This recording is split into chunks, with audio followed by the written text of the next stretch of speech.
பிரதமர் நரேந்திர மோடி தலைமையில் தில்லியில் இன்று நிதி ஆயோக் ஆட்சி மன்ற குழு கூட்டம் நடைபெறுகிறது.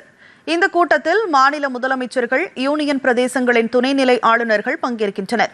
புதுதில்லியில் உள்ள குடியரசுத் தலைவர் மாளிகை கலாச்சார மையத்தில் நிதி ஆயோக்கின் 11வது நிர்வாக குழு கூட்டம் நடைபெறவுள்ளது.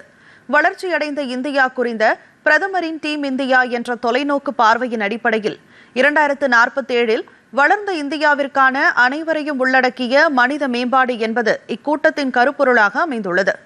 வயது, பிராந்தியம், பாலினம் அல்லது சமூக பொருளாதார பின்னணி ஆகியவற்றை கடந்து ஒவ்வொரு இந்தியரின் நல்வாழ்வு மற்றும் மேம்பாட்டில் இக்கருப்பொருள் கவனம் செலுத்துகிறது.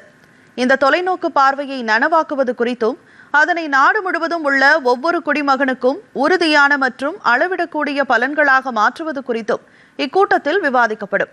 அனைவரையும் உள்ளடக்கிய மனித மேம்பாட்டு கட்டமைப்பு குறித்து விவாதிக்க மாநில முதலமைச்சர்கள் மற்றும் யூனியன் பிரதேசங்களின் துணைநிலை ஆளுநர்கள் இக்கூட்டத்தில் பங்கேற்கின்றனர்.